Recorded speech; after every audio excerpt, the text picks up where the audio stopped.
lo que más daño nos hace a todos los peruanos y peruanas es justamente vivir esta incertidumbre política.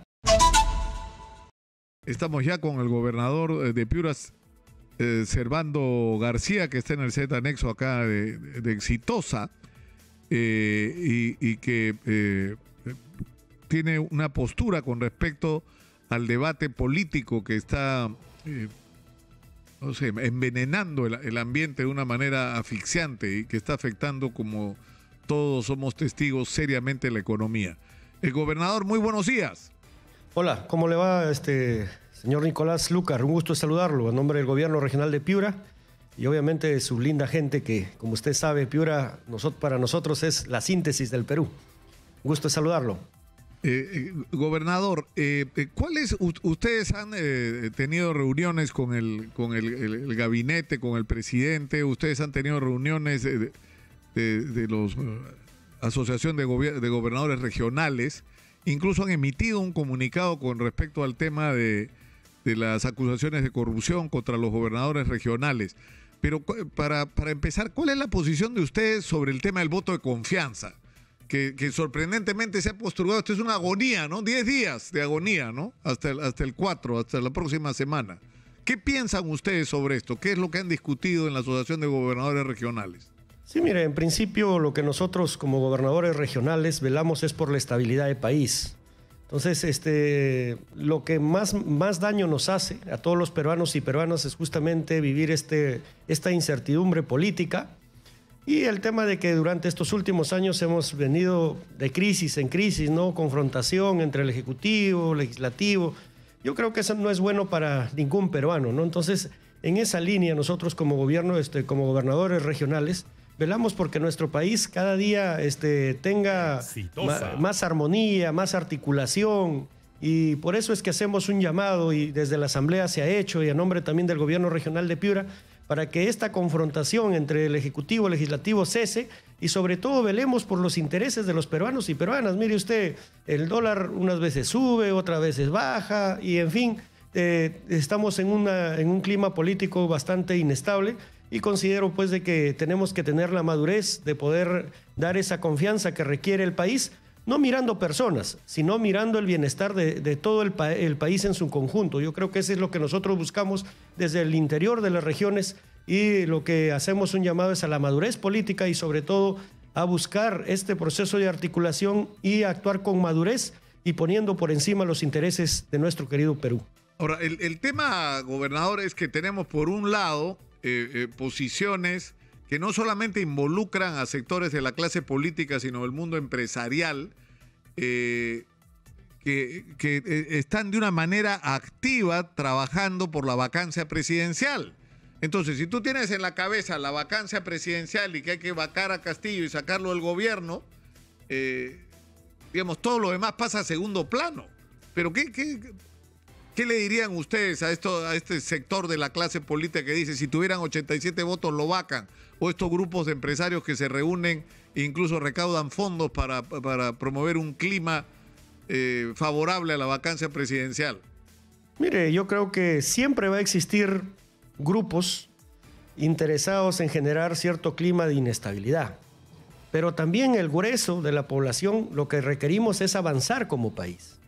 Evidentemente que ese sector que está interesado en estar de vacancia, tras vacancia y todo este tema, ¿no? De repente piensa en intereses subalternos. Exitosa. En cambio nosotros vamos más allá, porque quien finalmente pierde es la población más vulnerable con esta inestabilidad y con esta confrontación y con eso de intentar digamos, vacar a un presidente, a otro presidente y luego se convierte en un desgobierno. Ya lo hemos vivido hace algunos meses atrás y por nuestro lado nosotros como gobernadores regionales lo que queremos es avanzar tanto en el tema de reactivación económica, la lucha contra la pandemia, la generación de empleo, que es nuestro objetivo primordial, digamos, de desarrollo del país. Ya hemos tenido un freno bastante considerable producto de la crisis sanitaria que hemos vivido.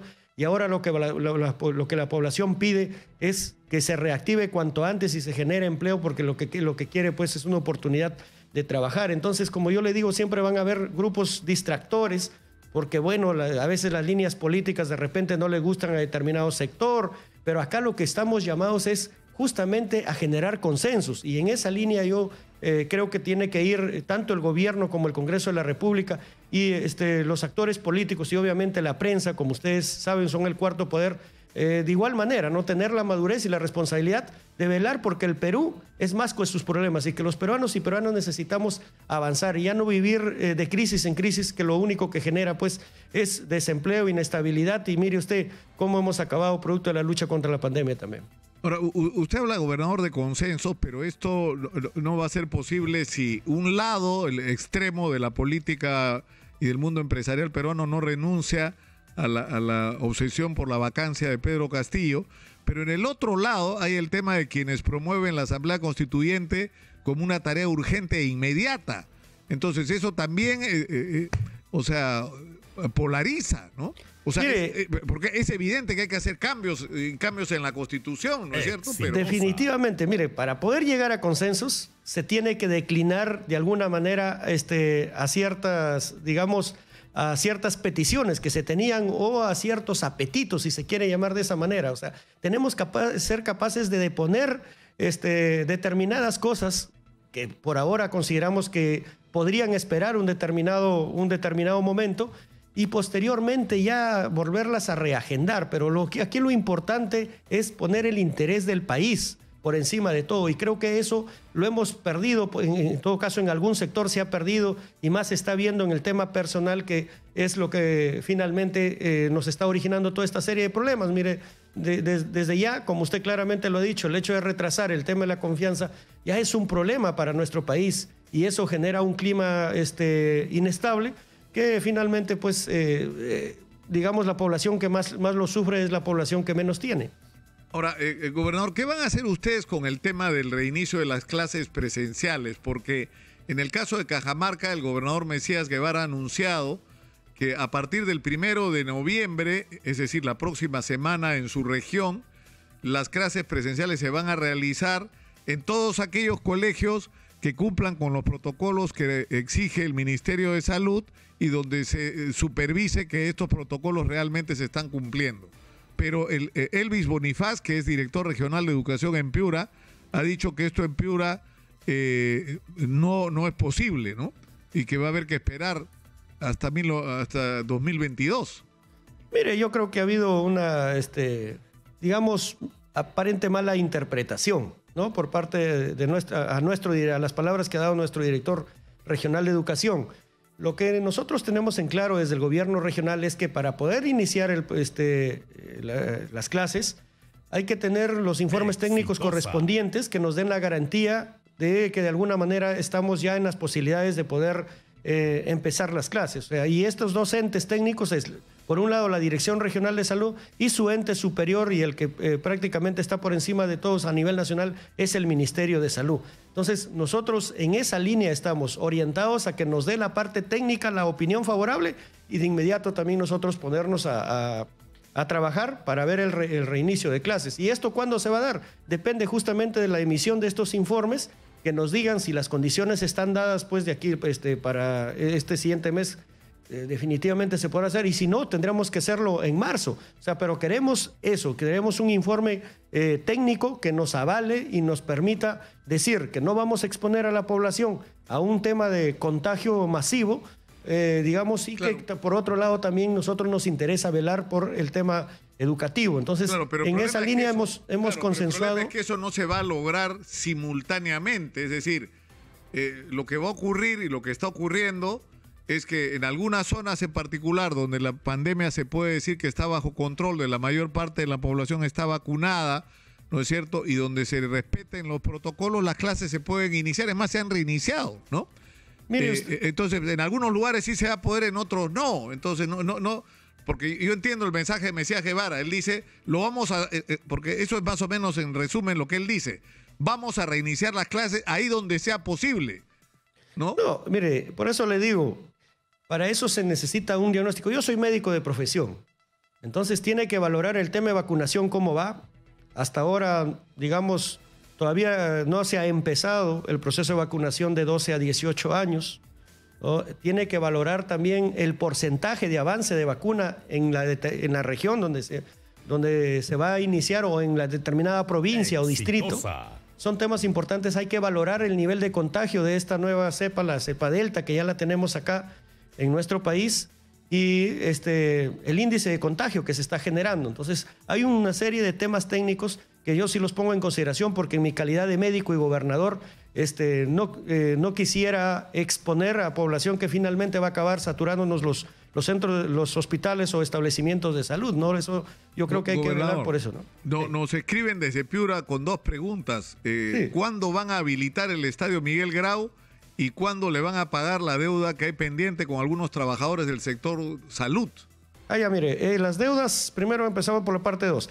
Las deudas van a empezar a cancelarse de manera paulatina a partir del 4 de noviembre, ¿no? Se va a pagar educación, salud, entiendo que es la deuda social, básicamente, ¿no? Y así seguiremos de manera paulatina, porque usted sabe que las deudas son bastante significativas y necesitamos tanto el apoyo del Ministerio de Economía y Finanzas y nosotros que desde el primer día de nuestra gestión hemos orientado el 5% de nuestro PIA a pagar deuda social, los saldos presupuestales y las partidas restringidas, y venimos haciendo las gestiones correspondientes. Como usted verá, en nuestra gestión es prácticamente histórico la cantidad de profesores, la cantidad de deuda social que se viene cancelando. Ese es por el primer punto y eso lo vamos a seguir haciendo hasta el último día de nuestra gestión. En el tema del estadio, si bien es cierto, inicialmente habían entre 5 a 6 observaciones, cuando nosotros hay que aclarar que el estadio es propiedad del IPD, nosotros del gobierno regional hemos pedido la cesión en uso para poderlo rehabilitar, toda vez de que es, digamos, para nosotros es el coloso deportivo más importante de nuestra región y es la casa del Atlético Grau, que por cierto ha ascendido en estos últimos días.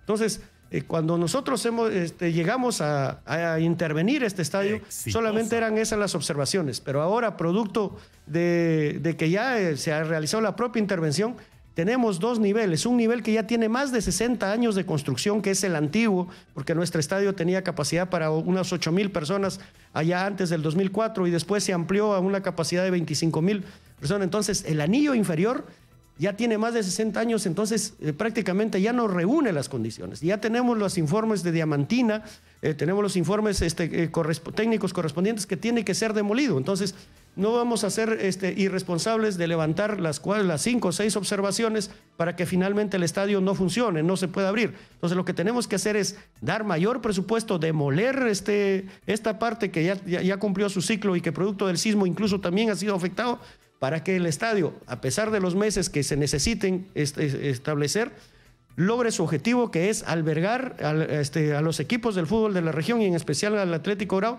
para poder ahí realizar los partidos de fútbol. Pero si no intervenimos, si no demolemos este primer anillo, prácticamente lo entregaríamos y sería un elefante blanco, y eso no queremos como gobierno regional. Estamos haciendo las cosas correctamente, de manera seria, y estamos actuando de la forma más transparente posible. Una última pregunta. Nos escriben de Vigilia Ciudadana. La presidenta de esta organización civil, Mela Salazar, cuestiona incluso su permanencia, gobernador, en el cargo luego del escándalo de la carta fianza falsa que ejecutó se supone el gobierno regional y que ha provocado una investigación sobre este tema, incluso la detención de funcionarios que se supone que son de su confianza. Sí, mire, como nosotros hemos dicho, siempre hemos dado todas las facilidades para que se realicen las investigaciones correspondientes. Sabemos de que, como le digo, en todo gobierno hay opiniones a favor y en contra. Desde el primer día de nuestra gestión, Vigilia Ciudadana, pues, se ha dedicado a ver desde la A hasta la Z, unas veces con razón y otras veces sin razón.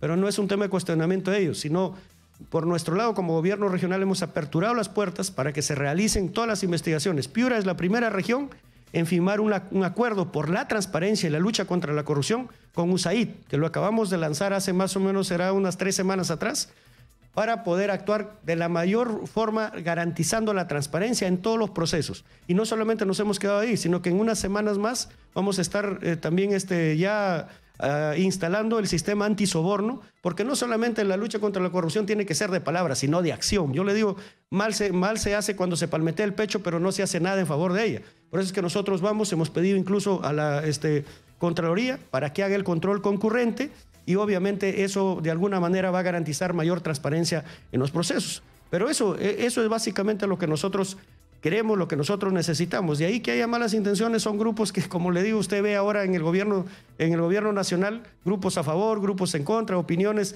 con razón, otras sin razón. Bueno, esa es la política. Pero los que estamos dentro de la política vamos más allá de ello. Deponemos cualquier tipo de actitud por el bienestar de los hombres y mujeres de a quien nos toca gobernar, en este caso de la región Piura y del Perú, ¿no?